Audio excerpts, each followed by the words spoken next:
And I'm joining in on your conversation about the ISIS attack on Paris and and the protests happening in Michigan University and Yale University. I'm in fact applying for a PhD at Yale University as we speak right now, and I'm aware of the attacks on Paris. In fact, it's quite a regular pattern I've been seeing ever since 9/11, where terrorists often go on rampages, murdering innocent people. It's Islamic extremists who get the media limelight most of the time. If it's an Islamic extremist uh, attacking and murdering innocent people, whether it be in large groups or a bombing that kills two people, it always makes it to the news. Islamic extremists have since 9/11 mastered the art of media attention. If they go ahead and murder somebody, it will almost certainly make it to the news. And and yeah, you have reached the core of the issue. You have done a pretty good job of analyzing the core of the issue. It's basically that terrorists are driven by hatred, and they want to spread their hatred around. They want to kill. They want to kill people, the people that they hate. They hate the West. They hate people who don't follow their strict definitions for what righteous living is, what religion they should follow, what beliefs they should hold. So they just go ahead and kill people they don't like, and they often try to kill as many as they can. They target innocent people. So they target civilians. They target civilians who are often considered innocents by the majority of society, so that their work will attract the maximum amount of media attention, and people will keep talking about them. This attention will in turn fuel retaliations from the people they've attacked. Ideally, ideally, like you said, the response to their attacks will go too far. The retribution will be disproportionate, and soon enough, you have more alienated, disenfranchised people, the people being targeted by the powerful West, who are now more inclined to get radicalized. It's basically violence breeding more violence, and this goes back all the way throughout human history.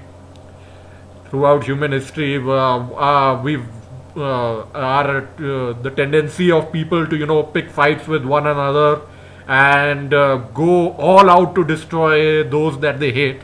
It's already resulted in multiple massive wars, so many human lives lost. Comparatively, we're doing pretty well, but obviously, hearing stories about people getting killed off like this is never easy. It's never a happy thing to see. And there was a Twitter account I came across where the girl, she also pointed out that there have been bombings in Beirut. There is utter chaos in the Middle East. Syria has been going through hell since 2011, and because these incidents aren't that close to home. People close to the West aren't dying. They are more distant. They are from the Middle East, and if we were to be honest, there are plenty of hate mongers in the West who hate Muslims, who are either indifferent or maybe even secretly enjoy hearing about the horrible things happening in the Middle East.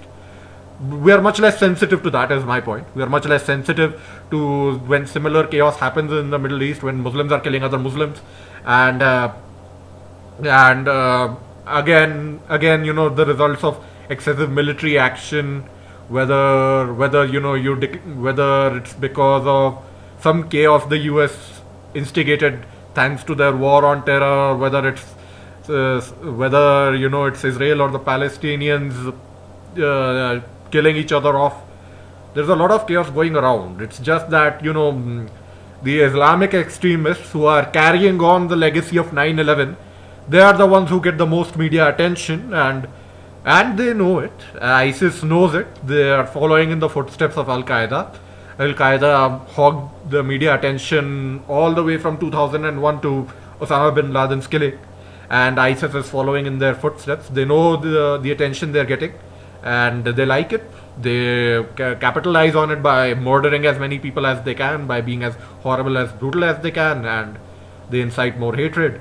And the cycle continues. The cycle continues, and all we can do is, not give in to our anger, not give in to whatever hateful or paranoid impulses we have within. People have this horrible tendency of tarring everybody with the same brush. All Muslims are prone to being terrorists. All Muslims are prone to being terrorists. All Palestinians are evil. Israelis are evil. This rubbish keeps happening all the time. When people are dying, it's easy to fall into their mindset. Especially if someone close to you is dead, people you know are dead. It's very easy to fall into this mindset. There's no easy way to get around it. I know I've been rambling a lot this time around. It's just that I don't know how to deal with any of this. I feel pretty ashamed of myself, because these things happen all the time, and I just shove them aside. I try not to think about these incidents too much, because people are dying, innocent lives are being taken, and there's nothing I'm doing about it. But maybe doing nothing about it would be better than overreacting and feeding the flames. So yeah, you're right. There are no easy answers here, and there's all we can do is keep focused on the big picture, not our emotion. We can't let our emotions blind us to what's really important, what the terrorists really want, what violent extremists in general really want. And that's it. That's all I have to say. There are a few links that may be relevant. I might post them in the description. But anyway, nice talking to you, Dan.